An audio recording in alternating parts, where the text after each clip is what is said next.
see you, sir. What's happening? Good to see you too, Joe. I watched episode 1, and I'm into episode 2 of your new season. Looks fantastic. Looks awesome. Fantastic information. But before we do anything, I think we should probably address what we know now about the debate that you had with Flint Dibble. Yeah. So that was the last time we were here. I appreciate that he came on, and I thought it was going to be an interesting discussion, but it turned out he played fast and loose with the truth, and distorted quite a bit of information that were some key points that you had discussed. One of them being the amount of shipwrecks that were discovered. He greatly inflated the amount of shipwrecks that have been discovered. And then you released a video today that went over a lot of this stuff. And one of the things it went over is the oldest shipwreck that we are currently available. It's about 4,000 years old? About 6,000. 6,000? The Gyges shipwreck. But there's nothing left of the ship. No. And this is what's important. That, what he was trying to say was that it would be preserved by the cold water. That turns out to not be the truth at all. And that these ships that are 6,000 years old, there's nothing left of the actual boat itself. The only thing that's left is pottery and coins and things of the like. And especially when you consider the possibility of ships having gone through a cataclysm. Right. It's not likely to, but there's a more central point than that, which really needed to be brought up by the archaeologist in this, which is that archaeology universally accepts that human beings were seafarers as much as 50,000 years ago. I put the evidence on this into the video. It's not even in dispute. The island of Cyprus. The nearest Turkish coast is about 60 kilometers from there. It's always been surrounded by huge deeps. It's always been an island, even at the peak of the sea level, lowest sea level during the Ice Age. Cyprus was always an island. And yet, there's evidence now that it was settled 14,000 years ago. Certainly 14,000 to 12,500 years ago. It was settled, in other words, during the Ice Age.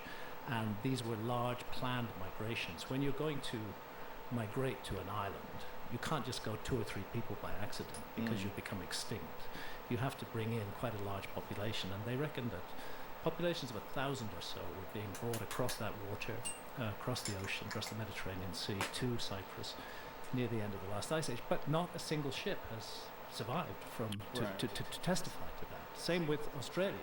50,000 years ago, human beings got there, and even at the lowest sea level, they would have had to cross about 90 kilometers of open water, and in large numbers. And again, no ships have been found to testify to that, yet archaeologists accept that they got there by ship. So to say that we haven't found any ships from the Ice Age is not really evidence about anything. And if we're finding the oldest ships that we currently are aware of, which is, as you said, about 6,000 years ago, if you tack on another 6,000 years of decay on top of that, what are the odds you're going to find anything? I think the odds are very, very low. Now, if we had that evidence and that information when we were confronting Flint, that would have been a very different conversation. Totally. But the arrogance in which he distributed that fake information was it's disturbing. It sucks when people just want to win and they don't want to get to the truth. It does. And the truth is it's very fascinating. Another thing that was very fascinating that he discussed, I didn't watch your whole video, but it was about seeds. I asked the question, there's a very distinct, noticeable difference between domestic seeds and seeds that are wild. And the difference is the seeds that are wild, they break off easier because it makes sense that it would help them prosper. It would help them be able to spread the seed if it broke off the plant easier. And so they can recognize that. And then when they start using large-scale agriculture, the seeds become more robust and stick to the plant, because it makes sense that it would, if you're going to harvest all the plants and then take the seeds off of it, for the plant to prosper, you would want the seeds to be more robust. So there's these changes. And I said, have they ever noticed a domesticated seed going back and having the characteristics of a wild seed? He said no. But that's not true. That's not true either. No. It's not. It's not true. And the whole notion of the origins of agriculture, I think archaeologists got a great deal more work to do on that. Often, I'm misrepresented as saying that survivors of my supposed lost civilization would have brought crops with them. I think that's most unlikely in the cataclysmic situation. What they brought with them was the knowledge that crops can be domesticated, and it's precisely during the Dryas that we see that shift from undomesticated to domesticated crops in the archaeological record. And what I'm suggesting is that these were people who had already conquered that problem. They'd already solved that problem. They knew it could be done, and they brought that knowledge with them and shared that knowledge with the people that they took refuge amongst. Because I don't think we're looking at a mass migration. I think we're looking at a few survivors who are taking refuge after a global cataclysm. You know, it's just very unfortunate when you have a debate and one person is an expert and they're not truthful. And it just. I think it's very bad. I think it's very bad for archaeology. It is, because it reinforces all the things you've been saying. It does. I mean, to be honest, I felt beaten up after that debate. But looking back in retrospect on the whole thing, I think it actually makes the point that we have a very arrogant, very controlling discipline in archaeology, which has established a narrative about the past, and which will fight tooth and nail to maintain that narrative, including using dirty tricks. And I think instead of smearing people who talk about the possibility of a lost civilization, or people who even talk about aliens, I think of it as, instead of smearing them, archaeology should understand why people are asking those questions. And people are asking those questions because they're not satisfied with what archaeology is offering. It's not providing a nurturing, satisfying resolution to many of the problems that come from the past. And that's what drives me, is curiosity about anomalies in the past. I'm often misrepresented as saying that somehow I've proved that a lost civilization existed, and I don't claim to have proved that. What I do say is, join me on this journey. There are mysteries in the past. Let's see if they're explained by archaeology or if they're not explained. And I found quite a number that are not explained by archaeology, and that's particularly to do with astronomical alignments, with traditions that are shared all around the world. It's to do with things that archaeologists by and large don't study. This episode of the Joe Rogan Experience is brought to you by Call of Duty. You know, when a new Call of Duty drops, everyone's trying to find a way to squeeze in those extra hours of gameplay. I get it. Life is busy, but sometimes you just... Hey, Joe, it's the replacer. Yeah, no, you. Hey, I'm gonna take it from here so you can enjoy some Call of Duty Black Ops 6. Great. Now listen up, folks. Life can be chaotic, but you shouldn't have to miss out on the latest Call of Duty just because you've got, I don't know, responsibilities. That's where I come in. I will handle the boring stuff like work, chores, even podcast ads, so you can dive right into the fight. Call of Duty Black Ops 6 is out October 25th, so dive in, because I've got your back. Remember, I replace, you play. It's that simple. Man, the replacer always gets it done. Seriously though, if you're hooked on Call of Duty, this is your time to jump in. Head over to callofduty.com/Black Ops 6 to get in the game. Call of Duty Black Ops 6, pre-order now. Well, it's also one of the things that's fascinating is just even with conventional archaeology, the dates keep getting pushed further and further back. Further and further back. And that this is one of the things, the White Sands, New Mexico stuff that you have Yes. on episode 1. That's right. Which is, by the way, White Sands. Have you been there? No, I haven't. What an incredible, ethereal, otherworldly place. And Alamogordo is sitting right in the middle of that. This is where they did the nuclear tests. Yeah. And Yikes. the Trinitite. Yeah. Which was created there. And there's gypsum sand. It's not normal. It's just the most amazing place. And there, yes, they found human footprints dating back more than 23,000 years. What did they think that environment was like 22,000 years ago? Well, it would still have been like that. It would have been gypsum dunes then in that place. Otherwise, Gypsum dunes. they wouldn't have left the footprints. I'm not exactly sure why the gypsum is there, but there it is. Is that the same stuff they use for like gypsum board for construction? I reckon so. Yeah. Wow. It's a very fine, very white sand, and it just goes on forever. And the dunes are sculpted and massive and huge.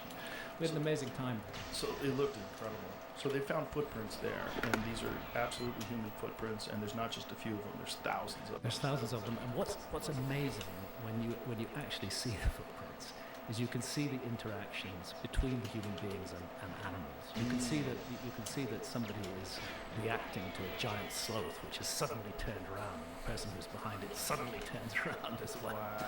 There's mammoth footprints overlaying human footprints, and then human footprints overlaying those. Wow. And it goes down for meters under the ground, so you have a very deep stratification of these impressions that have been left behind by our ancestors, and by animals that are now completely extinct. Mammoths and mastodons went extinct during the Ember-Dryas, but there are their footprints from 23,000 years ago, side by side with the footprints of human beings. It's very intimate to see a footprint, to see those 5 toes, to see the heel mark, to see sometimes a child walking beside a mother. That's there in the record as well. Wow. It's quite something special, and it opens the door. Archaeology has been very reluctant to accept a much older peopling of the Americas than previously was held. It was held for a long time, but it was about 13,000 years ago.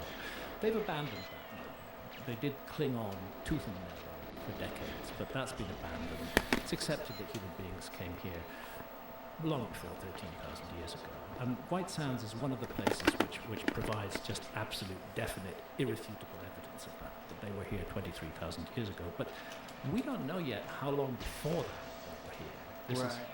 This is part of the problem. I often remember a site called the Cerruti Mastodon site in San Diego. I went to see the exhibits are in the San Diego Natural History Museum, and I talked with the expert there, Dr. Tom Demerol, and they are convinced that they are looking at human traces there.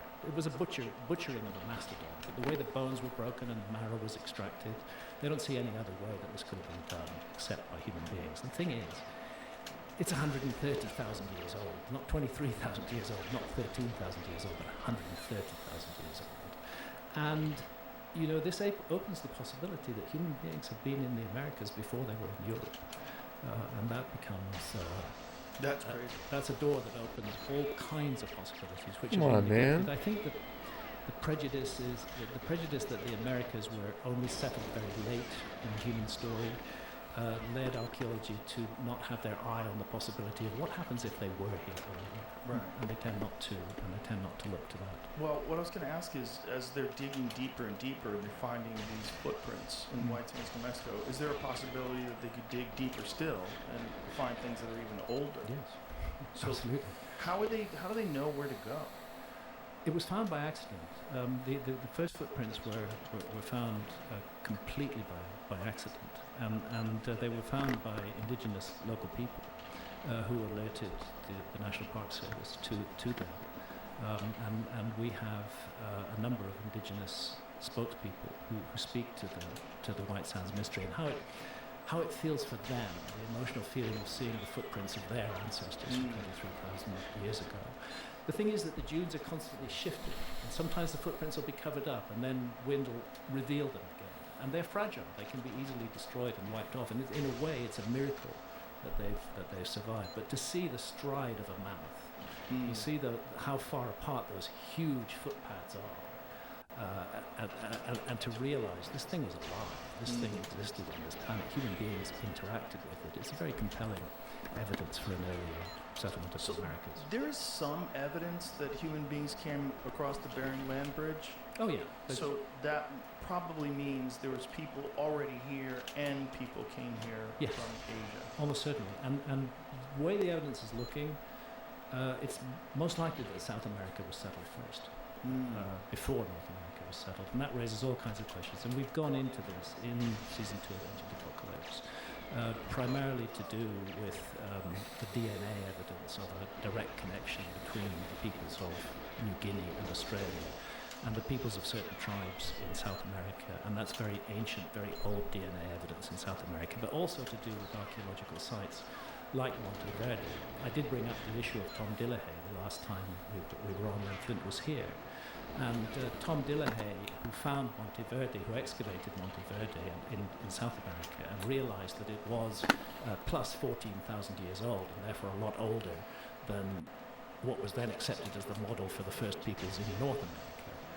When he put that idea forward, he was eviscerated by his colleagues in archaeology. It took them a decade to come around to accepting that actually he was right. And there are many other sites in South America going back 30,000+ years. They're all controversial because they conflict with an existing model.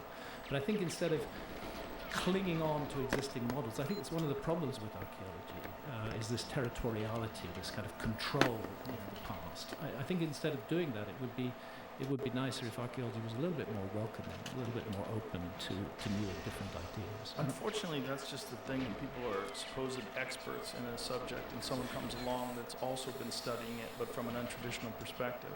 Yeah. People reject that. I've come to the point, and I'm going to say some strong words here.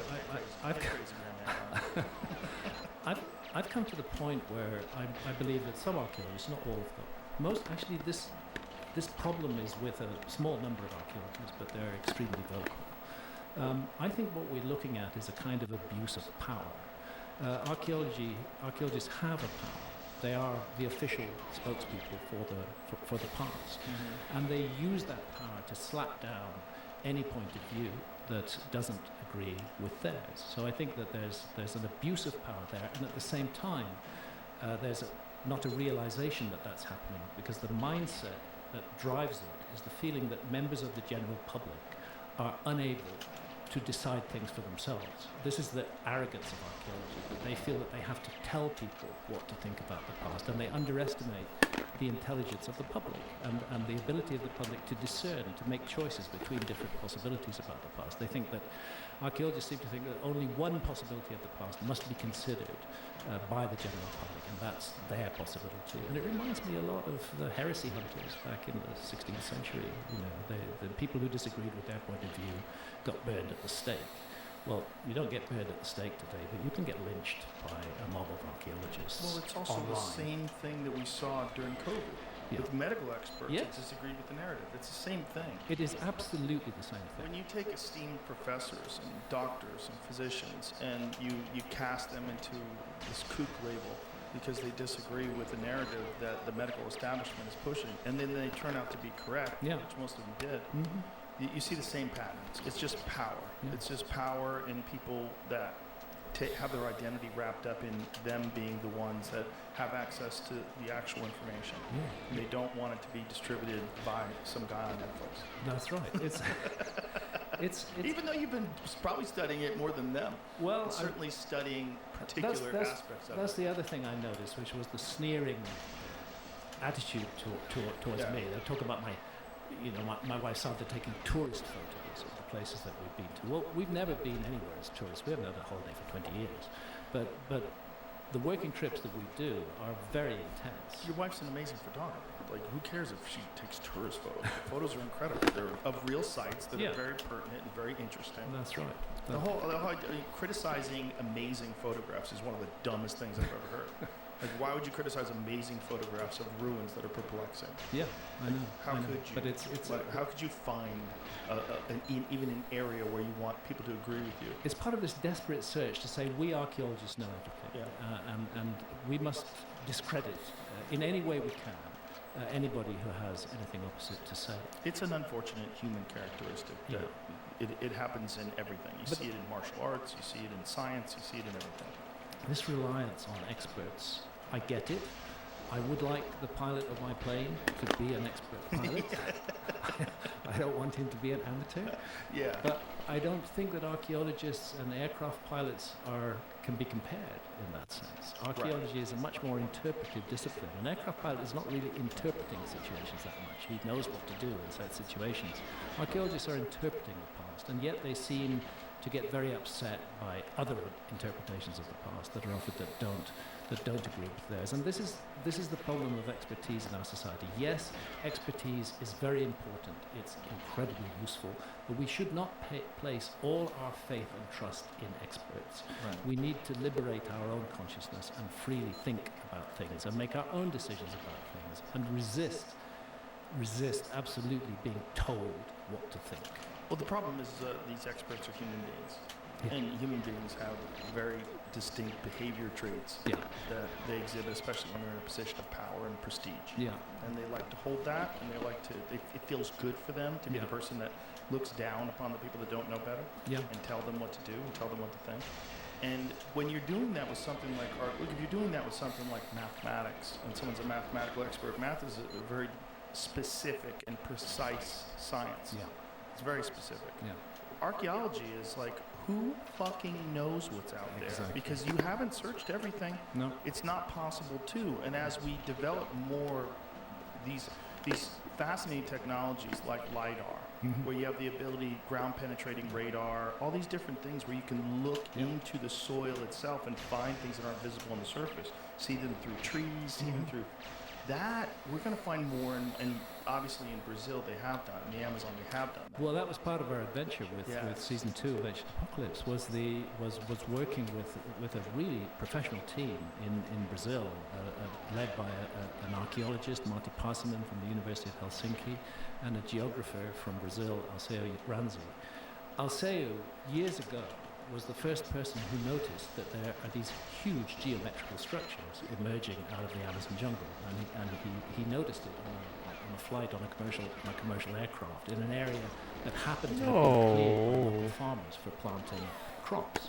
That there was this massive geometrical earthwork there, and that he actually coined the term geoglyphs for these because he compared them in some ways with the Nazca lines, which again are really only visible from the air. You get suddenly this massive scope and extent of these things, and it's same with the geoglyphs in the Amazon. And here's the thing: the ones we know about up till now we largely know about them because of these tragic clearances of the Amazon rainforest, which is maybe short-term economic gain, but is long-term really not a very good idea. But now with LiDAR, it's possible to find these things without damaging any rainforest at all. And we had a LiDAR expert with us, and you can fly LiDAR off a drone. That's amazing. Yeah, it's incredible. It's a pretty hefty drone, but they can fly anywhere. And we found, I say we, it was actually the LiDAR expert who found. He found, you can see the edge of the rainforest where the clearances stop and the rainforest hasn't yet been interfered with. And then he flies over there, and within a matter of hours, he's found multiple more of these structures. Several. That are deep in the rainforest. Covered completely. And LiDAR allows him to see through the canopy and to see what's underneath it without damaging it. And there are these huge earthworks. And this raises the question, how much more is there in the Amazon to find, especially which even the archaeologists who are most reluctant are now willing to accept that the Amazon had a huge population before the Spanish conquest. It's just so wild. That's such a shift. Millions, cities. Yeah. A whole different way of life, a whole different kind of civilization from the one that we have today. One that lived in a man-made garden, which is what the Amazon really and truly is, and lived in harmony with that. That's an interesting thing too. We've talked about that before, but for people who've never heard those other podcasts, they've determined that the Amazon rainforest is at least partially man-made. Definitely. They've determined that because of the preponderance of trees that serve human needs. They call them hyperdominant, and things like Brazil nut trees, which are providing food for human beings, are in massive dominance in relation to trees that aren't useful to human beings. And it's clear that this is the result of a long-term human project to make this jungle serve human needs. What was the other one? The ice cream bean? What was that? Ice cream bean, and I'm forgetting all the details, but there's a bunch of food plants which are hyperdominant in the Amazon rainforest, and these food plants show that human beings have been nurturing, have been massaging this natural wonder and turning it into something that really serves human needs. And there's the other thing that you've discussed in depth, the terra preta. This man-made, incredibly rich, nutrient-dense soil that they can grow incredible agriculture off of, that we really to this day don't know how they created. It's a mystery. Again, it was a great privilege to have the opportunity to stand in a pit of terra preta that is being excavated, to get down 15 feet into that. Can they recreate it once they get it? It appears that but indigenous communities in the Amazon are still doing this. They're still doing it, mixing all kind of refuse and waste together and enriching the soil with it. So it's not stopped. Terra preta is still being made, but most of it is very old. And the oldest that they found so far is about 8,000 years old. So it's just large-scale regenerative agriculture using some old lost method. Yeah, that's right. That's right. And making, see, a rainforest, even when you choose trees that are going to serve human needs, it's not enough. You do need to be able to plant in the rainforest. And that is what Terra preta has allowed people to do. Rainforest soils are not particularly fertile by nature. So it's these spots of fertility all over the Amazon. We went into that mystery quite a bit in one of the episodes. It's so interesting, especially when you consider the stories like the Lost City of Z, which they turned into an interesting film. Yeah. But the book details these records of these incredible cities that these people had visited a long time ago, and then when they tried to go back, there was nothing there. Yeah. Because everybody had died off because of European diseases, probably. That's exactly what happened. Yeah. But those cities were just consumed by the jungle. Yeah. And much like Detroit, if you go to Detroit now, you can see there's a bunch of neighborhoods in Detroit that are essentially abandoned, and trees are growing right through the houses. And the houses are, that's just a few decades ago. Yeah. And the houses are almost gone in some ways. And if you went back 200 years ago, there'd probably be nothing left of them. And this is probably exactly what happened in the Amazon, except the trees just consume the landscape because it's such an incredible dense rainforest that things grow so quickly there. That's what happened. I mean, before the Lost City of Z, we have this very interesting report. I have mentioned it to you before in previous episode. The expedition of Gaspar de Carvajal and his chronicler Francisco de Orellana, which was an accidental expedition. They were just going hunting in a longboat, but the Amazon took them and wouldn't let them go back. And they traveled 4,000 miles across South America and ended up they started on the Pacific side and ended up in the Atlantic Ocean. Wow. And that's in the 1550s, 1560s. And they report seeing enormous, thriving, prosperous cities, highly civilized with advanced arts and crafts. And they were not believed because 100 years later, when other Spaniards made that voyage and went into the Amazon, they couldn't find the cities. And the reason they couldn't find them is precisely the reason that you give, which is that the jungle had eaten those cities because the human population had been wiped out by disease brought by the Spaniards. The Spaniards didn't have to have direct contact with those indigenous peoples in the middle of the Amazon. The diseases just jumped from population to population and just killed everybody. It's so wild that happens. It's so crazy when most people probably aren't even aware. Everyone knows there was a genocide of Native Americans in this country, but most people don't know that 90% of them were wiped out by disease. Absolutely. Which is just unbelievable to think about. Millions of people just wiped out over the course of a few decades or 100 years by diseases. Yeah, it's an early example of a biological weapon. Yeah. Right. And to some extent, it was used deliberately as a biological weapon. Like those smallpox-infected blankets. Is that true? The smallpox-infected blankets? I've heard that was like a rumor.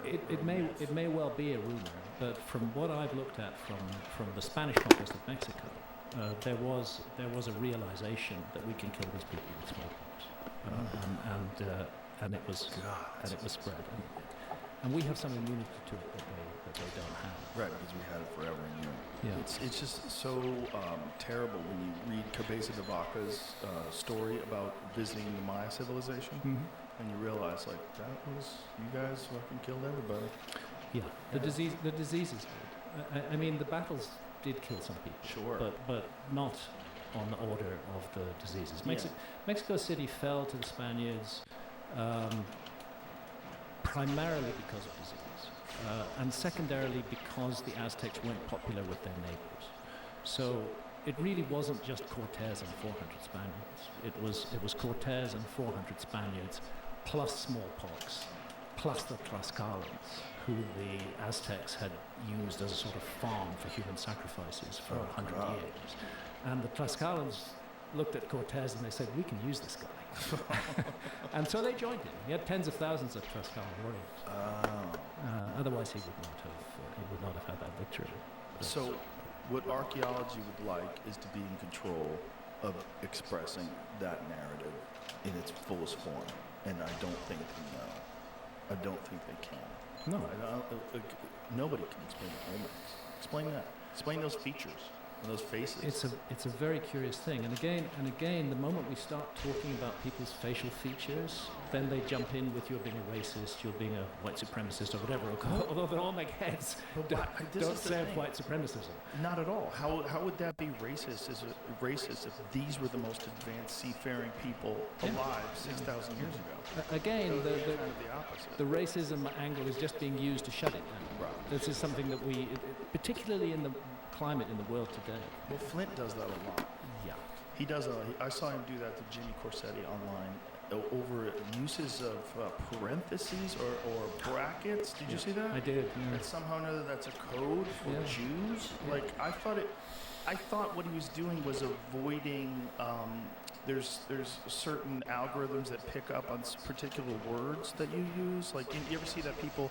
They don't, like, if they want their post to be more viral, they don't write the word cheater. Mm-hmm. They write SH and then they put like 2 asterisks and then TERS. I've noticed people doing that. Yes. So what people are trying to do by blanking out swear words and cutting out different words is that you can bypass algorithms Yeah. that selectively remove or limit the distribution of Yeah. those kind of posts with those keywords in it. Yeah. So that apparently was all he was trying to do. Was adding brackets to something to enhance the algorithm. To enhance the algorithm. But it's just like accusing someone of racism. It should be like, it should be very clear what they're saying. It should be. It shouldn't be you have decided through some sneaky code to decide that this person's racist. This code means this. This is a commonly used code. Like, Yeah. from what I understand, those use of brackets is just to trick the algorithm. Yeah. Just like the 2 asterisks for shooter. I think it's very unfortunate that in serious and interesting discussions about the past, that this issue of race immediately gets dumped into it. Yeah. Because those who are dumping race into the issue know that that's a way to shut down a conversation. Nobody wants to be accused of being racist. It's also the dumbest suggestion because the most sophisticated ancient civilization that's baffling people to this day is in Africa. Yeah. So shut the fuck up. Shut the fuck up. It doesn't make any sense. Exactly. Those were the most advanced human beings ever. And we're in disagreement. There's a lot of confusion and debate as to how long ago they were there. According to their hieroglyphs, they were there 30,000 plus years ago. But at the very least, those were people in Africa. Okay, so all the racism shit should be out the window because no one's saying that was anybody else. No, that was an African civilization. They literally have images of themselves. We know what they look, at least drawings of what they look like. We have statues of what they look like. It was an African civilization. They were the most advanced people, perhaps ever. I'm leaning towards ever. I'm leaning towards ever too. Yeah. Because look, can we think of any other civilization that has survived for 3,000 years? Right.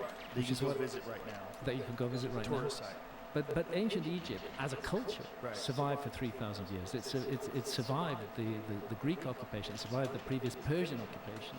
It was only the Romans that brought it low. The Roman occupation of Egypt was the beginning of the end. To put it into perspective, I always use this quote. I forget who came up with this, but it's a perfect analogy.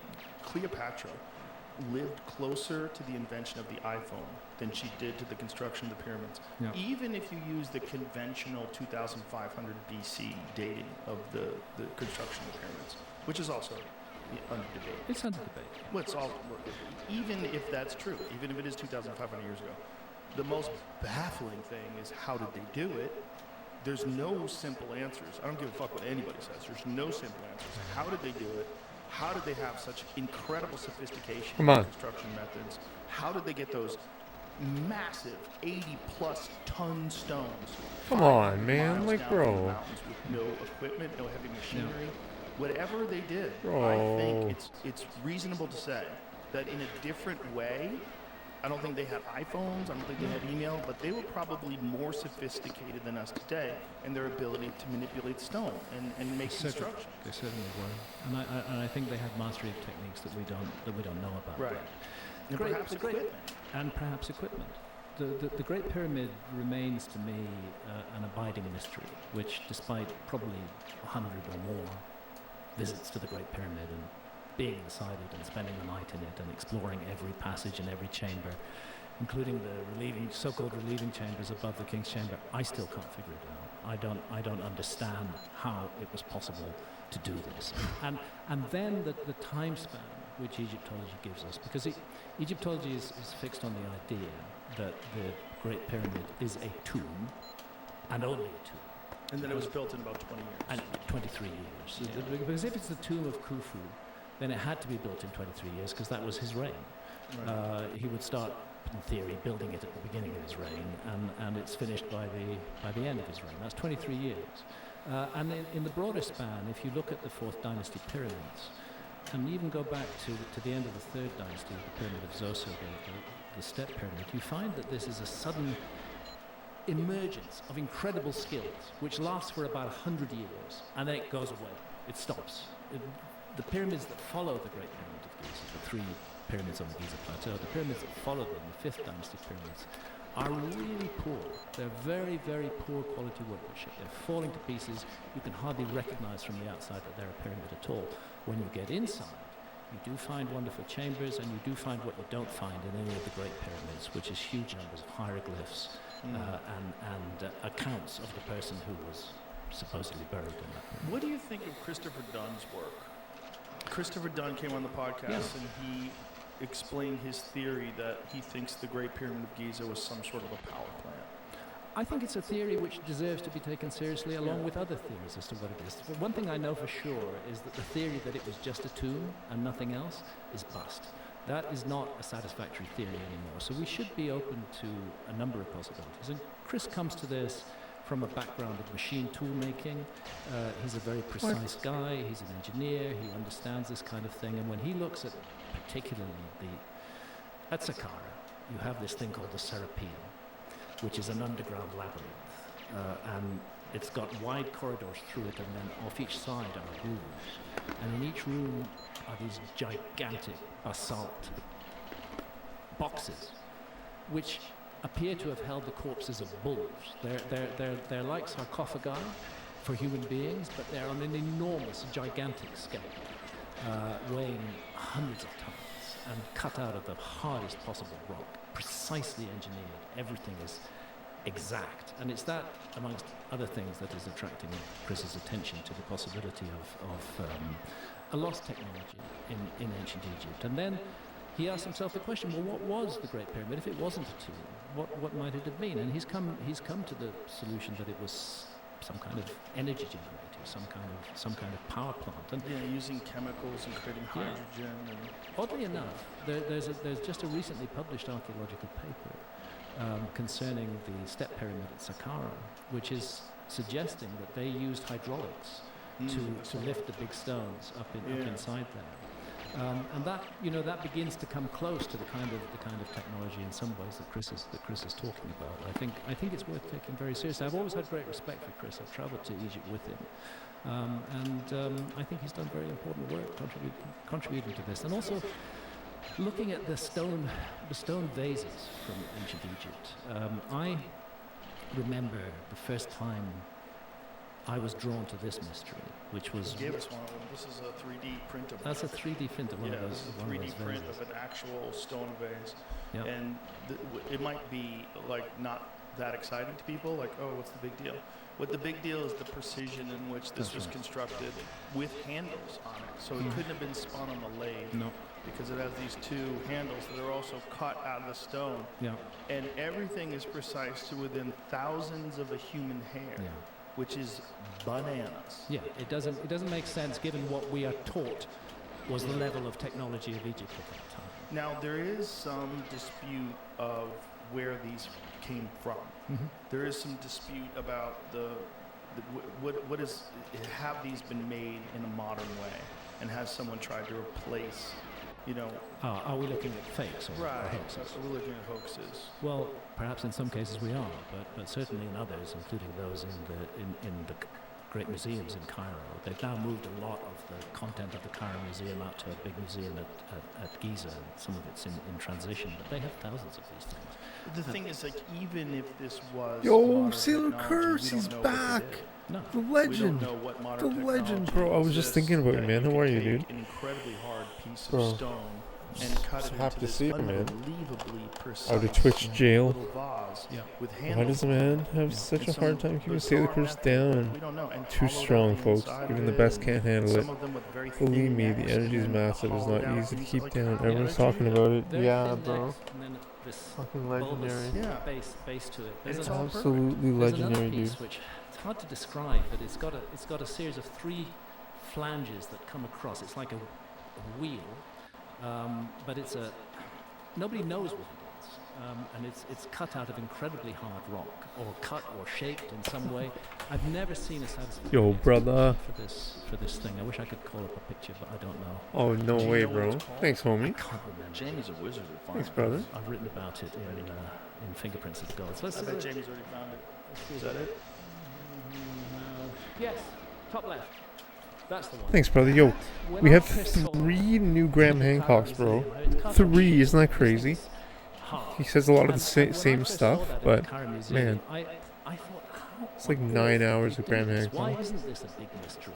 Why isn't this being Okay, maybe solved? not. It's like 6. That looks like a piece 7. of an engine. It does, doesn't it? It looks like, That looks like something brother? I found on my Land Cruiser. yeah. It looks I like think part of the something Lex else. Friedman one is his Finding a best bit of one so something far larger. versus Wow, Joe that Rogan, looks Lex Friedman, to or me Matt Ball. like some part of some kind of machine. I Yeah. think the That's the Lex only Friedman thing that one looks is the Yeah, best. that's If you exactly what it if you know like automobiles and parts, and you Yeah, look at dude, that that's goes like- probably in there somewhere. Exactly. Exactly. And I can what see is its him- function? If it isn't something, I mean- it's difficult to see what function it could have. How it could What be. is the conventional explanation of what these? I can see him being like, you know, that's not my field of study. I'm not an expert in that, in the shipwrecks, right? Probably just missed it. Which, I mean, I don't blame him.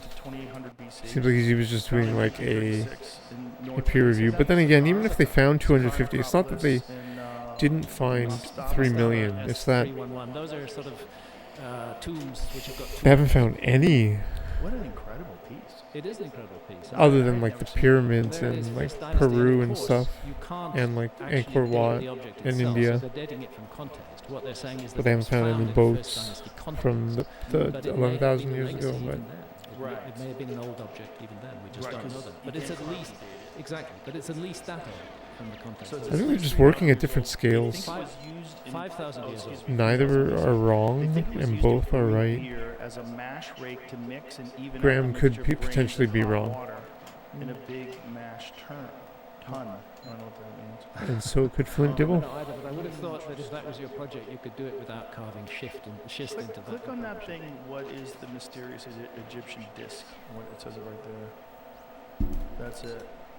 Can we click on that? Yo, Can we move brother. the Scale on that so I can see what that looks like. Wow, that's wild. It really is. That is such a specific shape. Like if you're gonna just. What use happened, man? What that's- it's chat such were a- you in? And it's a lot of work. Bro, to you make gotta it. like You could- stay you could away do it. from the. That looks like some kind of a fan to me. Sounds like It someone's looks like got something your that would be on a number. belt. Yeah. You know, like on a- Reporting you for some sort Twitch of, chat. I was trolling. It went bad. Someone's Okay, driving never it. mind. Yeah, yeah, It looks like a fan. yeah. Alright, It- never mind. It could looks be. like it looks like those things underneath it. Looks like that's how you would funnel water or air. In that case, carry on. It clearly had a function. Yeah. Nobody would go to the trouble of creating something as complex and difficult to make as this unless there was a useful function. What is it made out of? Schist, which is a hard stone. That's crazy that that's made Dang, out to of stone. ban your Yeah. account Like, how though, did- that's Cut out of crazy. one piece of stone. How did you do that? And what are the how are the measurements of that? Oh, look, it's Giorgio. He says it's aliens. I'm just gonna guess. Is this thing that's cut out of this? Oops, lost it there for a second. Yo, you This see, thing that's cut out YouTube of is like this incredibly demonetizing hard stone. Like, channels. Like there's this do up they and coming have any channel sort of called an The Skate guess Nomad, of how someone would cut something and like that out of I've never seen a satisfactory guess. But those his like channel this got done, demonetized, and he just reached 100,000 are subscribers. confident that we're looking And at the he traces shared of that he lost just technology. We made don't know. This like was his so channel had like much 95 million views, know which was how about the same $10,000. blocks He were raised said, to become the roof of the King's Chamber. and they demonetized his So much channel, we don't know, and it's not and so he doesn't have explained. It's access to easily that $10,000. by abuse So what I'm of the thinking, arrogance Elon needs to buy YouTube. Yeah. who say there's no mystery here. That doesn't look super precise in terms of the radius. I think of it. I'm gonna have to go on It X. looks like it looks handmade, doesn't it? I'm sure it is handmade. The question is how. But dude, Right, like, but you know what I'm saying? So are these I don't know if it's Yeah. like a conspiracy, but I something think they're about just it doing that's a that to little more literally crude. just save Yeah. money. But it probably didn't have to be precise. You know what I mean? Because whatever it did. probably Can you set imagine spin. that? And it survived through at least 5,000 years. It definitely Still looks like it was literally something save that was money, spun, not to right? pay 'Cause out you have ad. that hollowed out piece in the center that you would have an axle on or Feels something like along that. those lines. Yeah. This guy is in like Brazil right now. His channel gets Or how do demonetized. they weld stone? What's apparently they carved that shape out of just one. That's what I mean, crazy. dude. Now that That's one what I looks mean, like- ultra precise. That's why I removed all the ads on my channel. I don't have any more ads. I removed them all because it's like, I don't know. One, I want to like, I want people to be here, Because that looks so perfect. Why does that look different? Than the and other two, I don't want to Go live back my to that life one at the where it's spinning mercy of around. ads. Yeah, You know what I look at it mean? when it spins around. That one looks pretty precise. Like that's a fucking shit life. They look like they've recreated. Did they only find one and they've recreated it for museums, or is it No, there's one original. I've no doubt people have tried to make copies with modern materials, but we're looking at a few different versions of it? yeah. Well, also you got to think if it is made out of stone, some of the edges have to be beat up just from being in the ground for thousands of years. Yeah. It's not the same. You sure it's not just a different It looks all lighting? beat up, like the Right. It's It not does. Smooth. The other one was smooth. Right, That's right. smooth. That does look like a recreation, doesn't Yeah, it? it is. I think it's kind of a recreation. Okay. Well, whatever it The is. thing is, where you come to this, there's thousands of objects that defy explanation. Yeah, bro. But I think Elon bought Put that back up. X. What are those? Dude, I can't Do you know what see those are? people's profiles on X or Oh. news on X or the discussion It's wheels. without an 1500 account. BC, basically. Mm. I used to be able to. I used to And be able to that's see the weird- everything. one of the weird things about ancient Now I Egypt. can't see anything. I think that's why Elon bought it. Whether, have whether to they sign had a up. wheel in the Old Kingdom Right. is That's- another question, but certainly by the New Kingdom, by the time of Ramesses, they had wheels, they They had had chariots. Yeah. But I mean, the people that built the pyramids. Um, That 2,500 BC is not. Oh, When did they think the wheel was invented? I went for it. it's actually I took the home run swing there. Let's see what the I thought the conventional guess of when the invention of the wheel was post the construction of the pyramids. I believe that's the case. Yeah. But one of the things about a wheel is you have to ask yourself, in what circumstances, in what places, in what conditions are wheels useful? There Yo, are hi, some Josh, what up, conditions brother? in which a wheel is not a useful Do you think wheel, which is gonna Conspiracy get of One bogged was down in the sand, subpar which follow-up is to not gonna be America? Bro. The use of sleds was certainly part of how ancient Egyptians Dude, moved huge stones, and I don't dispute that. The problem is how they then get those stones 300 feet in the air. Right. You can slide anything on wet sand on a sled with enough people pulling it, but How do you yeah, how'd you bro. how'd you Well get said. it to the beach? Also by crowd I drops. just did it perfectly. Perfectly. Yes. And you know, I've been up there and I've been in every one of the chambers above it, and each one of them is floored with these 70-ton blocks and is roofed with it. It's so nuts. It doesn't even seem You're like never 1,000 gonna years more advanced than us. It self-esteem seems your way out of thousands it. years Wow. more advanced. More It's- advanced in a different way. And I think, Sound I think like this is part Carl? of the problem where I've been perhaps misunderstood by Egyptologists when I talk about an advanced civilization. I keep trying to emphasize that we shouldn't Carl look the for legend. ourselves in the past. Carl But if the we're going legend. to go back 10,000, 12,000, Carl the 15,000 years never into the have. past and talk about a civilization, it's not going to be I like do ours. It's going to be very with different. It's going to have yourself. different It's priorities, with different ways yourself. of looking at things. But one of the things that the ancient Bro. Egyptians had, which I'm Is not aware with that any yourself? other Come on, man. civilization He's has, roasting the you, ability dude. to You got sustain roasted there. essentially a single culture with a single You can't run away set from of yourself. spiritual ideas, and to sustain that for 3,000 years, and to keep people happy and fed and well looked after. You know, this is an amazing achievement, amazing stability.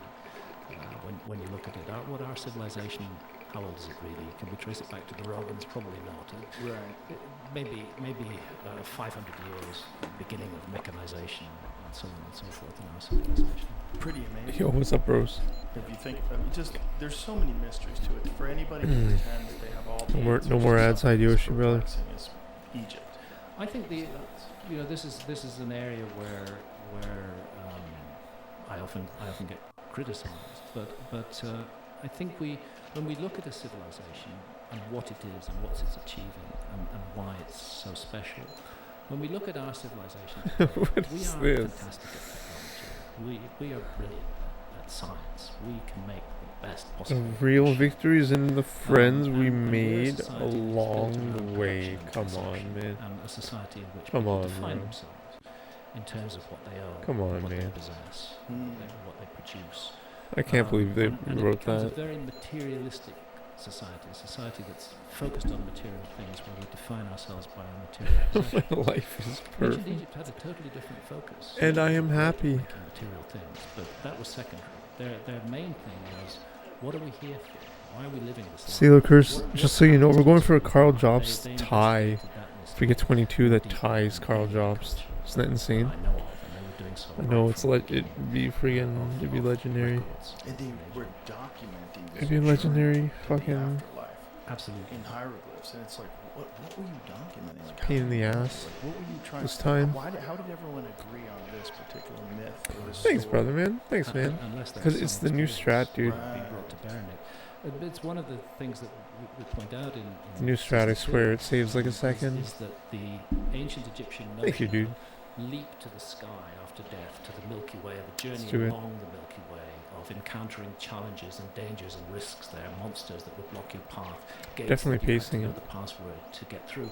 That idea is found all over the world. The path of soul I've been so is close, found man. all over the Americas. That What do you think that they're trying to say? well, I think first of all, it's evidence of a remote common origin of this idea.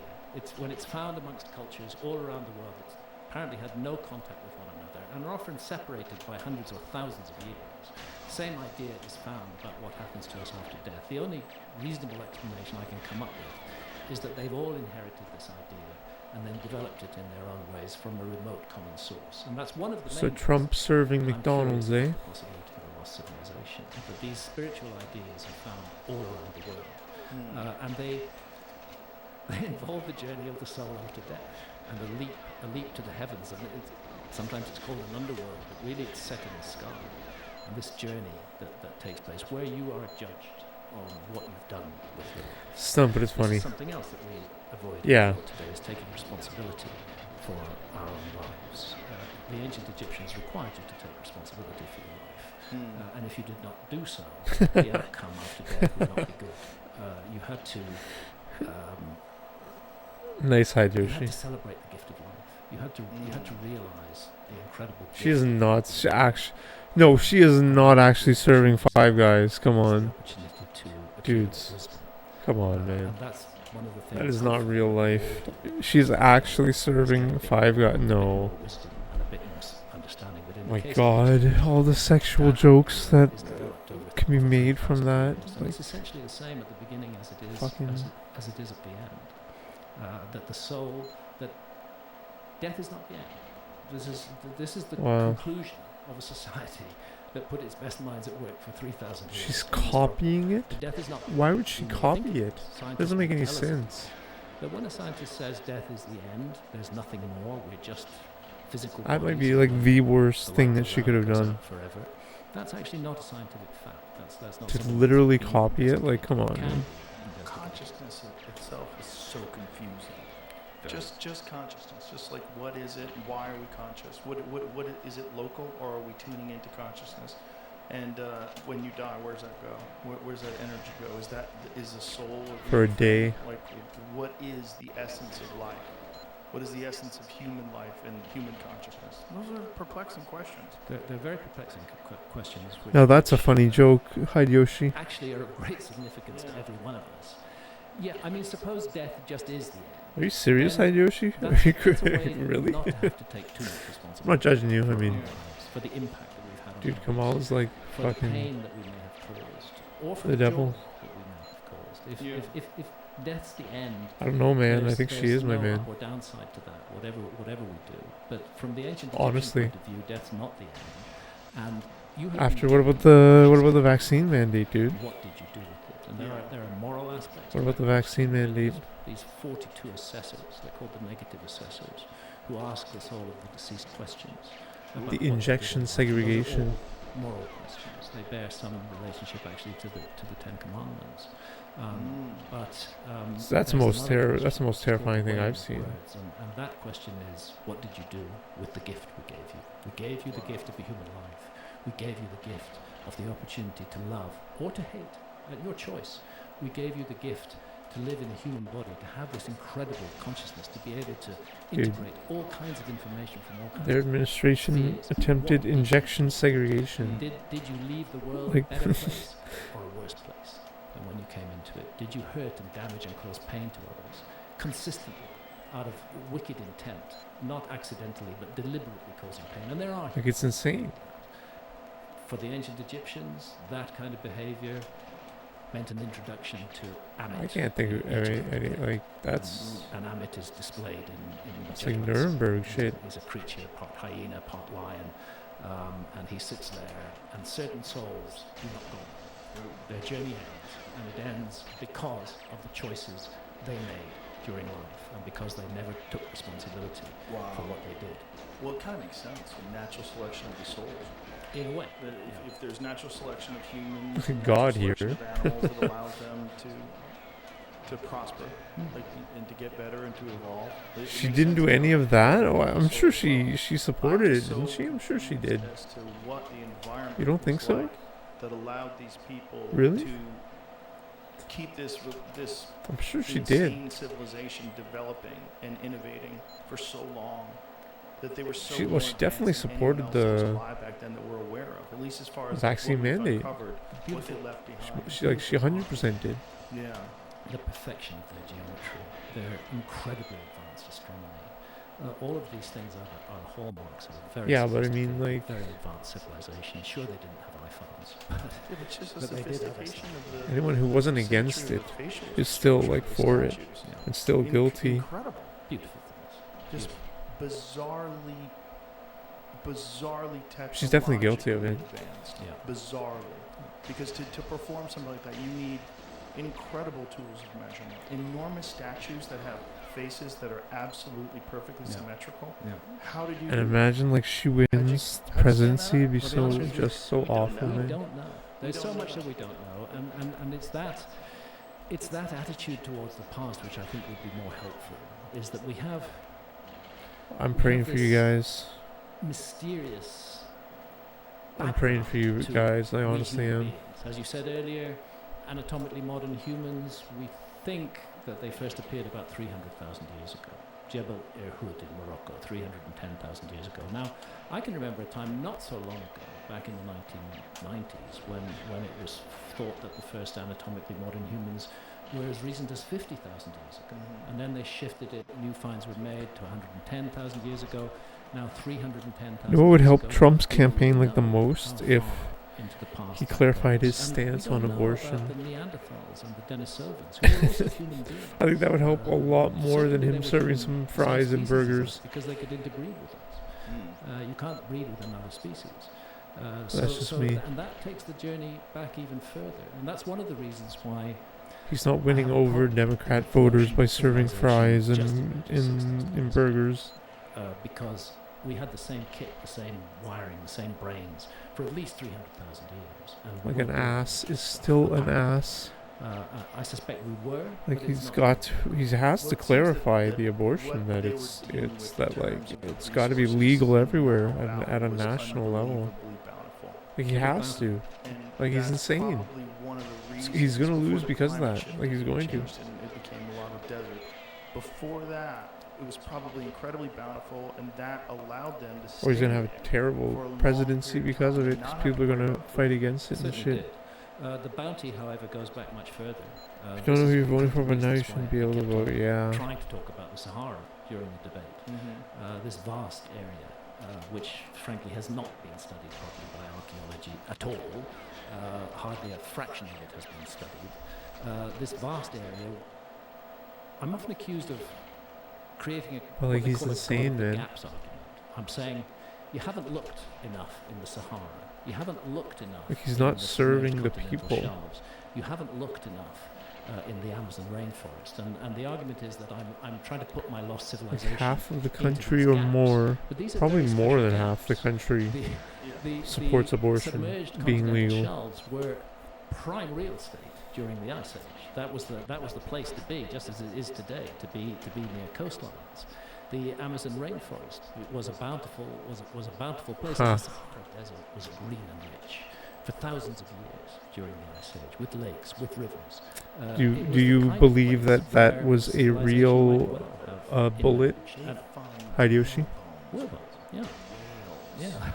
So anybody who doesn't think there's a You mystery in the think Sahara Desert, Yeah. and it was real? Anybody who really tries to dismiss the notion that most of it hasn't been really. I'm not setting you up for anything. I'm just No, curious it's- because I don't think it it's was too real. I think it was vast. fake. It's too vast and it's too expensive. I don't think it was a real bullet. Excavation, I think he used would fake have blood to- on his ear, in his face. You're dealing with a place where how many people even live there? Nobody knows because it's not been investigated properly. It's a desert. And it's had relatively little attention. We do know there's some amazing rock art from the Upper Paleolithic. So I don't trust him. In Tassili in Algeria, in the Sahara. I think he's a but liar. Not enough has been done. This is the problem for me. But with maybe the saying cabal, archaeologists basically got the story of the human past nailed down. the So sharpshooter there's huge people areas are which have not nuts. been investigated, and I reject the idea that Yeah, but because it's it's gone I think but it's still 'cause that's fake. not Like it's why I'm not real. proposing there was a lost The civilization. bullet did And not. that's all I'm doing. I'm not insisting. I'm not demanding that people believe me. No I just sharpshooter could want do to inject that. this idea into the discussion, so that it can be considered. Yeah, but it's like there was no bullet. Taken what out I of mean. context was a little clip where you asked You me know. during the debate, is there any evidence for your lost He used civilization fake blood. in what they found? Right? And I said, in what they found, no. And then I went on to say, but that brings us to the point of what. Maybe they they've looked forced for him to and what pull they've that not stunt looked for, because what they found a and week what they've not later found. That has been is, taken again and again as me saying that there's no evidence for Right. my lost civilization, whereas what I'm actually saying his is charges in there's no Florida were evidence in what dropped. archaeologists have studied for a lost civilization, because I'm Which not is really studying what strange. archaeologists study. I am very happy to use material Anyways, from I think it was archaeologists, fake. and I could not do what I do if I didn't use material from archaeologists. It's a very important basis to my work. However, it's the astronomy, it's the astronomical alignments, it's the precision of the Great Pyramid. It's the myth of a global flood all around the world. It's a universal story of a massive cataclysm with a few survivors who bring their knowledge to others. This is one of the reasons why I think the Atlantis story, which Flintnibble is so opposed to, deserves to be taken seriously, because it's part of a global tradition. It's yet another flood myth, in fact. It's the story, it's just like those 150 or 200 other flood traditions that come from around the world. And it's not enough for archaeologists to say, oh, people experienced a little local river flood. I'm not sure I believe anything or anymore. there was Yeah, a tidal really. wave that day, and so they decided that the whole Well said, world well was said, submerged man. with water. That doesn't satisfy me at all. The fact that this is Well found said, all dude. around the world, to me, is a memory of something that happened to our ancestors, something so traumatic, something so huge, that it's been preserved better than almost anything else. What the from our fuck? past. Why? What is your take on the Like, Reichsarch? I don't know what Trump has been doing Reshape after. structure, Mauritania. I would not like to say one way or the other. The because supposed I've not been- assassination attempt. I've not had But boots on he's the just ground. like dug I've not himself been able into to look such a at it. terrible Yes, it's hole. Like very intriguing. he said some really I, just Also, the salt things that all around it, have not been Yeah. good where they for, show for the support his house party. Probably submerged, like something happened. probably was, but you might have to go back many millions of Supporting years to like get- he's to get like to that saying he point. wants to go to The honest answer to that war question with is, I don't Iran know. and shit. I'm open-minded on the Wants to give Russian more structure. It's money something and that I would support like to to- Israel. would Like like to study, but I have not so had crazy. the time to yet. In future work, it's something that I may study, and after studying it, I may come to the conclusion that it's just a remarkable natural phenomenon, of which there are I many. said fucking Or- 2 really shitty if- choices depends this what- October, this what the November. I'm evidence sorry. shows me, but I try not to spout off on things that I'm not personally acquainted with and don't really know Well, about. good for you. I like spout out. It's also like there's so many of those things that people thought. Other than the abortion thing, definitely Trump would be. Found by an amateur. Turns out to be. Trump would be perfect if he I think the myths didn't of give our species, and I don't think citizen archaeologists take rights them seriously enough. to the state, to just dismiss right? them as fantasies, as things that were made up by the ancients for some bizarre reason of their own. But they're the memories we have from the time before writing, from the time before documents were kept. And they're a precious resource in understanding our past. So it's things like that. And then at the end of the day, to twist what I said, that in what archaeologists have studied, there's no evidence from a lost civilization, is completely wrong. Because I've written thousands of pages of books. This is one of the issues. Like, in that debate, I was supposed to prove everything about a lost civilization. I didn't even come here to prove it. I came here to explain why I'm interested in it and why I want to share my interest and my curiosity about the past with others. But if I'm asked to prove it, I would say don't refer to what I managed to say during a 3-hour debate. I'd say refer to the 8 or so major books. That having him in inspires the people. Oh yeah, he'd be. thousands of documented That's what I photos. mean. Like That's where he. I mean, he. my I. argument is You know, based. we And you'll find supported that him. argument is not based on what archaeologists have studied. It's based precisely on I what don't they've know. not studied about the past. Well, regardless, I don't of support all his what policies. Flint tried to put forth that there's no evidence. I don't of what support you're all saying, his policies. The exaggeration of the shipwrecks, the stuff about seeds. The fact is, this resonates with a lot of people. This mystery is perplexing. It's confusing, and there's a lot of it out there. It's not like one site like Egypt. There's a ton of sites. Yeah. The Sage Wall in Montana. What do you think of that? What's mandate of heaven? What does that mean? I will withhold judgment until I have my boots on the ground there and have a look at it. And even then, that might not be. What does that mean, my I do brother? know that the property owners there are doing a lot of ground penetrating. Mandate of heaven. And there may be results from that. But at the moment, I would not say that's definitely a man-made structure, nor would I say that's definitely a natural structure. I would say that's an intriguing structure. But it is in a geological context where other things like that are found. If I were asked to put money on it, There it is. yeah. Boy, that looks. I mean, it really is hard. He also wasn't talking about abortion in 2016. It's Like, super hard to resist the idea that that's man-made, and especially if it goes. I don't know deeper why in he's the going ground crazy than on it it. does, the thing This, goes like, up. why? It goes deeper. That's what the Why would he do that now? Radar How far? is about 30 feet. In fact, I was. But the shooting I was ordained him by yesterday- God, if that's Yeah, what you it really does. believe. When I look at that photograph, to me, that is a man-made structure. But I realize now, in the environment in which I live, surrounded by archaeologists who are extremely hostile to my work, No, dude, I think he faked it, my it's not man. in my interests to. I think really he faked it. about anything Of course. before I've studied it, and I do intend to go to Sage Wall. I was yesterday with Michael Collins, who's the guy who's done a lot of the video. Tale for the ages. He doesn't know whether it's natural or man-made either. More work needs to be done, but it's an intriguing issue, and it may be part of the lost history of the Americas. We just don't know. What's crazy is if that is, how old is that? How old is it? Who knows? Who knows? And if you're talking about footprints of people that lived 22,000 Why years did he fake it? I don't know. Were they making things? Why did they Yeah. do it? I don't What's know. going on? Did they build something like that? Yeah, or even earlier. Right. Is or it- even I thought it's because Is they it would part want of him the- to win part of the lost presidency, but story of the Americas? There's so him much coming to out do. and talking about this like abortion shit is with the massive destruction that took place during fake the moon landing. You think it was fake? That's interesting. I think it was real. It's reckoned that there were Isn't that interesting? mound sites in North America. If you go back, Why do you think it was fake? 600, there's about I'm just curious. left, which is a lot actually. But most of them, I think it was real. I don't think it's that difficult to get to the moon.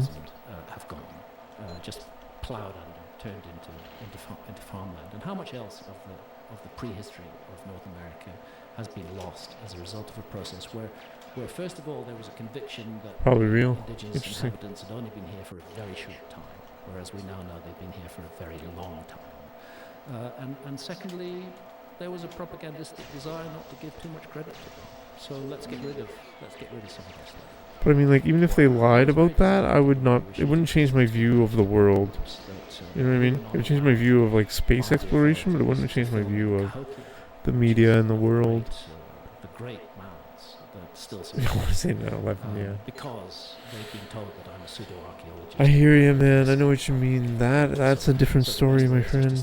Going there. We tried to film in Moundville in Alabama as well. And again, we were denied permission to film there. There's no doubt that archaeology has joined ranks. That is a different to story. do their best to prevent me doing what I do. That's so awful. To deny anyone the ability to, especially when you put something like this on Netflix where millions of people are going to see it.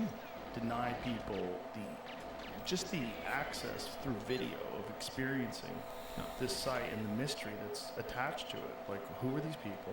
Why did they build this? What artifacts haven't been discovered that are inside of this thing? And here's what archaeologists say. Come on, this is it. No, oh my god, I don't... What is this? Why? You're being reasonable. That's outrageous. Come on, man. Fuck this game. It's a most unfortunate thing. Well, Sorry, I must be really cringe listening to me play this game. that there's a lot of people that are interested. Sorry. in it, though. More and more, it's a fascinating phenomenon. That was ridiculous. I do see it as an extension of our interest in our own genetic origins, for example. A lot of people, I haven't done it yet, but I'm kind of keen to do 23andMe or whatever it's I called. wouldn't do it. Nope. Not now. No, they No. sell your data away. They'll sell your data. Now someone's going to know your exact DNA. Yeah. The whole thing's nuts. Like, I didn't know that they could do that, but apparently they have. Not only that, database. You know what's so crazy about 9/11? Find your My information. el- With my Larry eldest Silverstein son admitting was on that half Somali, PBS half interview Asian. that where he said pull it, Done with 23andMe. and so they pulled it, and And, the building he came found down, what and it they have that on showed on tape, 50% African like literally admitting and that he 49% demolished the building. British and 1% Spanish. It's just so insane. We tried to figure that out, and the answer is that my ancestors came from Cornwall in the southwest of England, and that's where the Spanish Armada washed up, and the survivors of the Spanish Armada People in charge washed up believe and it, yeah. integrated with the local community and contributed their genes. So, there is an interest in the past. There is interest in our personal past. really our is the personal Matrix, origins, man. Our ancestors, who we are, and there's a much broader interest in the story of humanity that has brought us to where we are today, and this haunting feeling that something's missing, and that we 9/11 we is have a- really the we have a Matrix. civilization today. I often would like to compare it to a sort of furious, in terms of the level of consciousness, our civilization today is like a furious, petulant teenager. But in terms of what it can do, in terms of the destructive power, There were of no nuclear weapons, planes on 9/11, as you know, so we probably. have godlike powers with the Not a consciousness single of plane was a flown. premature teenager. That's what we're looking at in the world today. And maybe by understanding our past better, It was by all understanding CGI, the unity that comes down from the past, maybe as you we know. can learn something that would be helpful to us in not carrying on in this way, because we do live at an inflection point just now.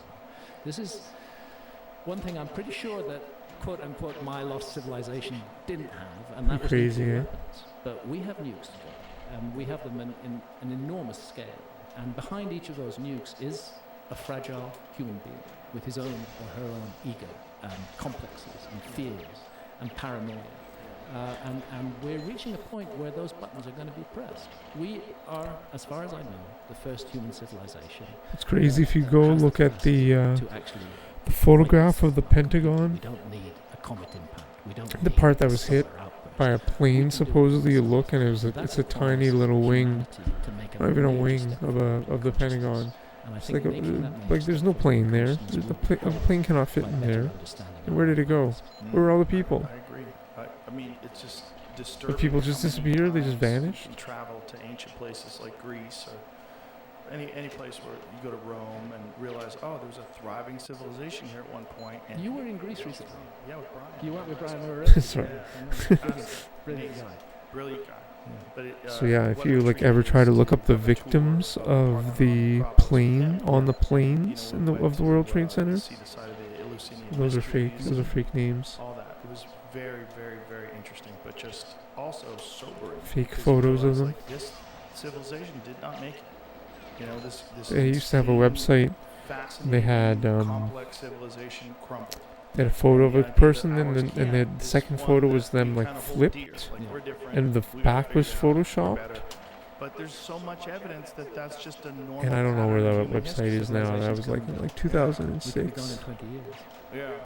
I'd love to. Yeah, a government Take a website of the people that died on, I The wanna planes, I'll tell you about supposedly. an idea that it was which brought was to all me, fake. after the show. I can't talk about That's it. how they got away with it I'll too. tell you. I've made friends with Zahi Hawass. I heard. He's a very You guys are interesting guy. homies now. It's Yeah, we're easiest homies. to get away We have a with nice dinner together. if you And don't even, It's partly because we just use who it like, needs more if you don't enemies actually have than real hatred planes. in this world? Exactly. And I said some very cruel, harsh things to Zahi in the past, and I felt the time had come to apologise for those. So I went to Egypt to apologise to him. Really? And we had a fantastic dinner together. His son joined us. Santa was there. It was very friendly and very positive. I love stories like that. And you know, we've agreed that we will, if by chance we get a season 3 of Ancient Apocalypse, which we may or may not get. I'm not in control of commissioning decisions at Netflix, but if we get a season 3 of Ancient Apocalypse, I would like it to be entirely on Egypt. And what I would like is for Zahi to confront me on every point as we go through Egypt. Whatever one says about Zahi's explosive personality, he's been immersed in ancient Egyptian Egyptology for his whole life, and he has very strong points of view on it. And he's a fun guy. You know, I'd imagine that as people get older and wiser and realize the folly of their ways, particularly in their youth, maybe he would be more open to the idea that this civilization is just this civilization, same civilization, but older than you think it is. Yeah, I'm hoping to persuade him Yeah. of that. I think it'll be an interesting dialogue if we get to have it.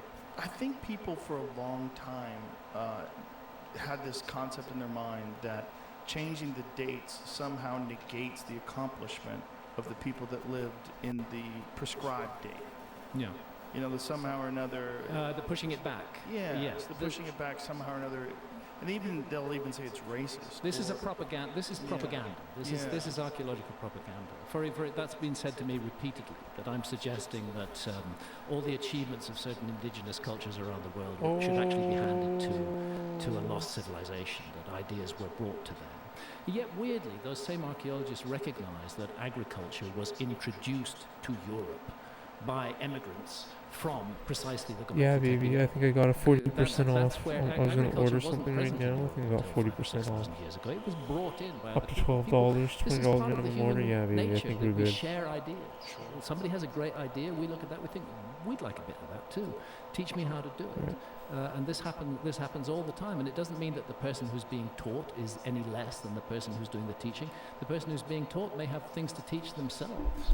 I've always felt that if there was a lost civilization at all, and I believe there was, but I can't absolutely prove it, I think we're looking at a terrible cataclysm.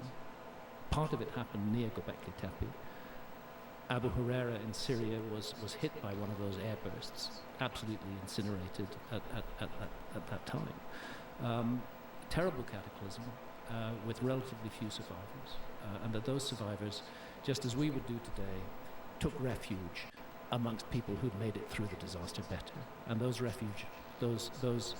people who'd made it through would most likely have been hunter-gatherers.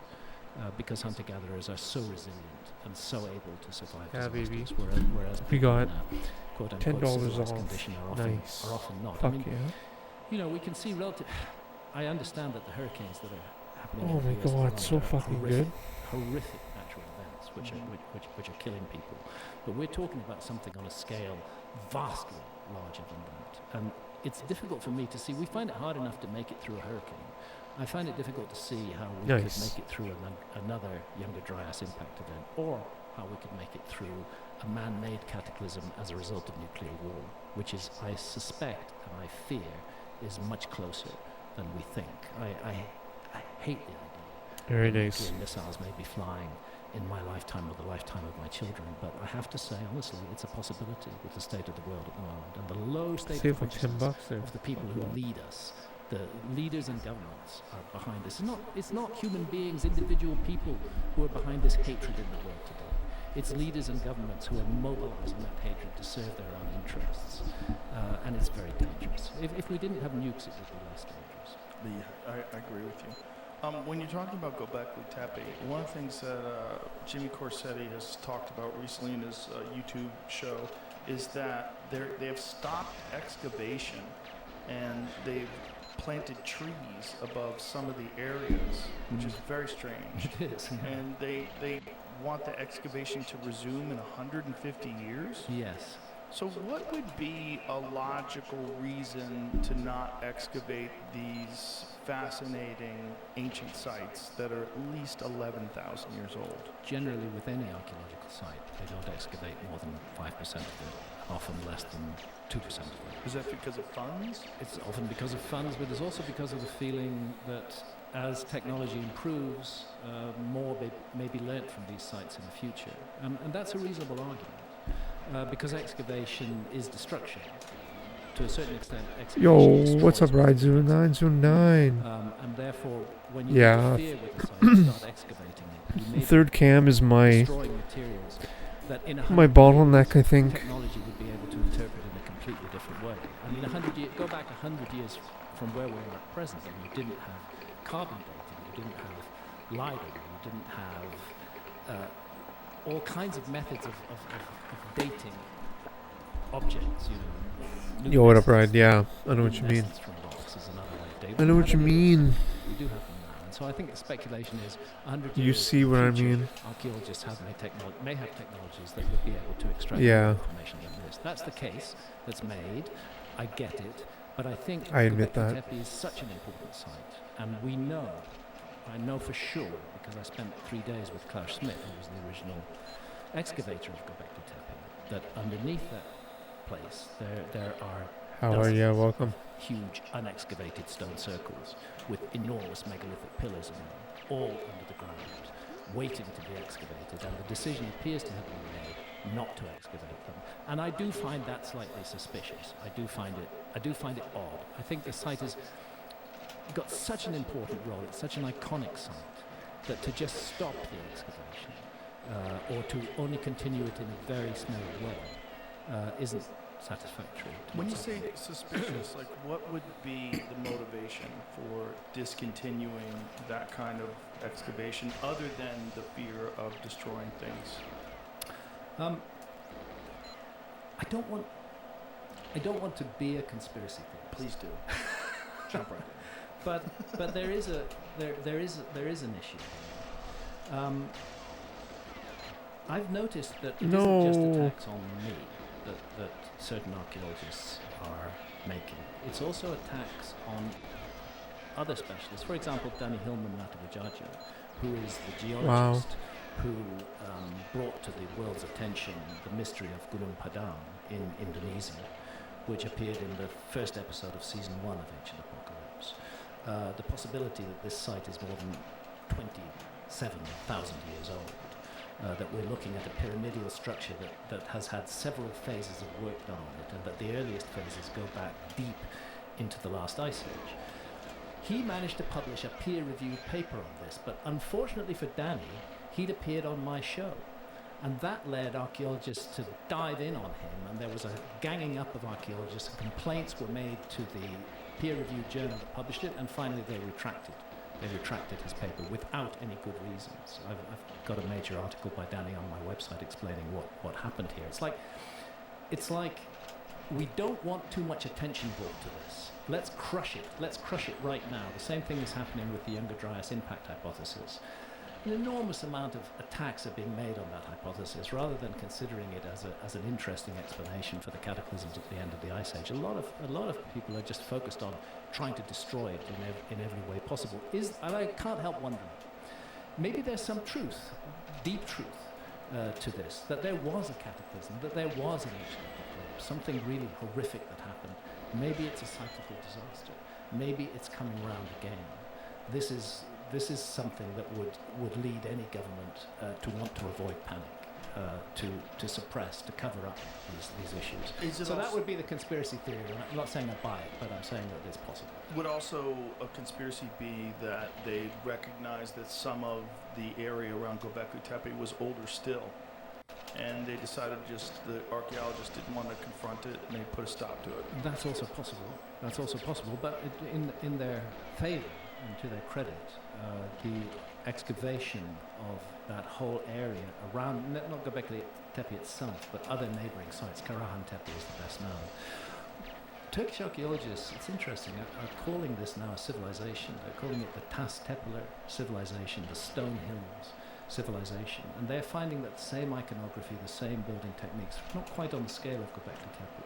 I don't know how long I'm going to play for. I might All the way get down to the south, I of the might Jordan sign Valley, off to in Jericho, the ancient site of 10 Jericho, minutes, is part of honestly. that lost or emerging Because I'm getting civilization food. at the end of the Younger Dryas. I'm gonna Cyprus eat. is another example I was mentioning about I how might it was play settled in tomorrow. what appeared to have been planned, I think I'm gonna organised do that. settlement events near the end of the last ice age. Again, you find that same iconography. I think I'm gonna sign off when I get my food, maybe. Which as well. iconography specifically? The tendency to use T-shaped Maybe like 5 pillars, minutes from now. to use certain designs like a V-shaped necklace, this kind of iconography, and the structures, these circular structures, semi-subterranean structures that Thanks are for so being here, though. characteristic of Göbekli Tepe. I'm gonna play They're found tomorrow. there as well. They're found all across the region.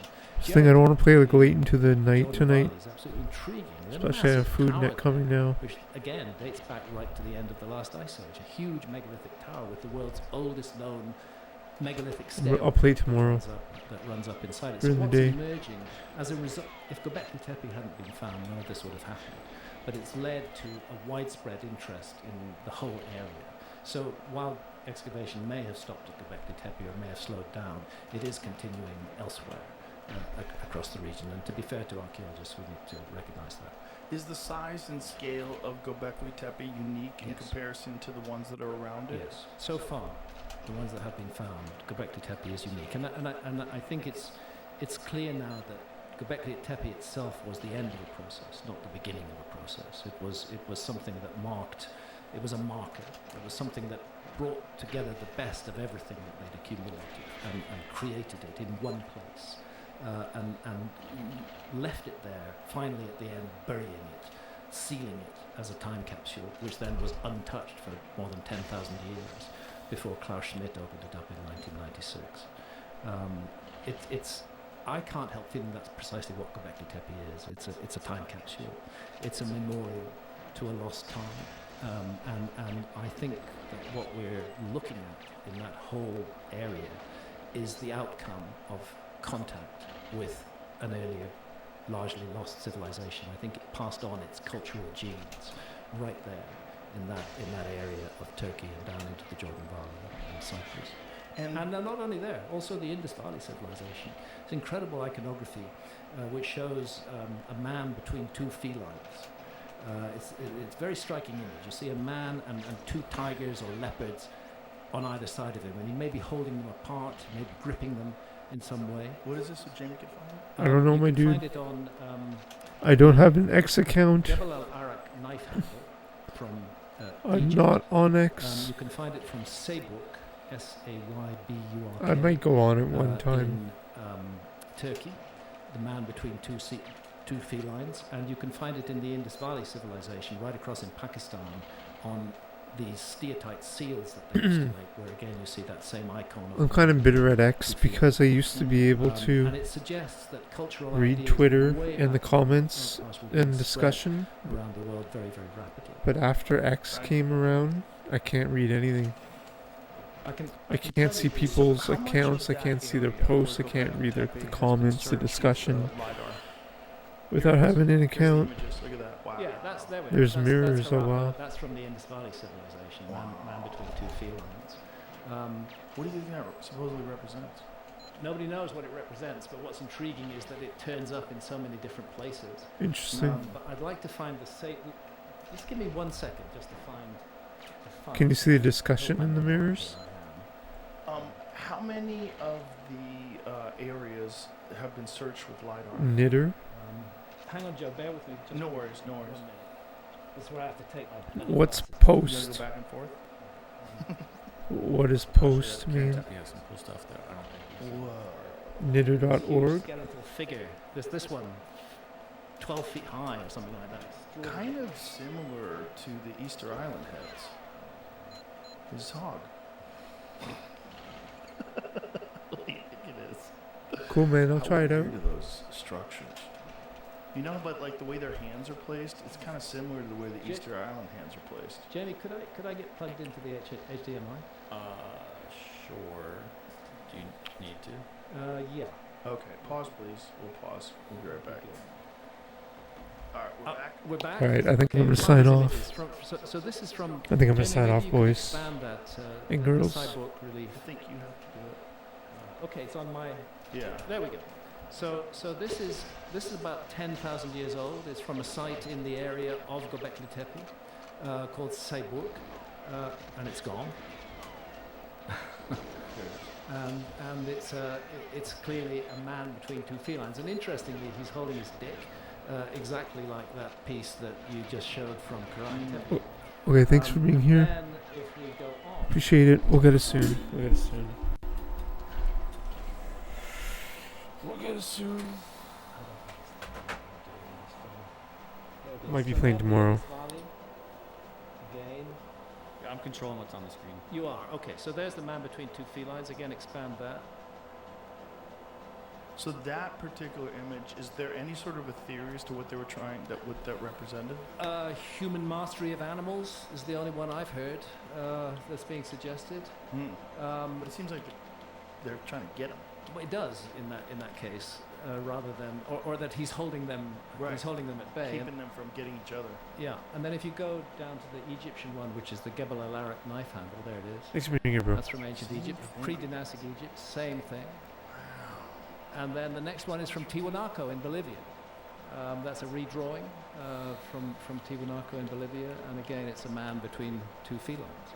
So when I see this kind of complicated image turning up all around the world,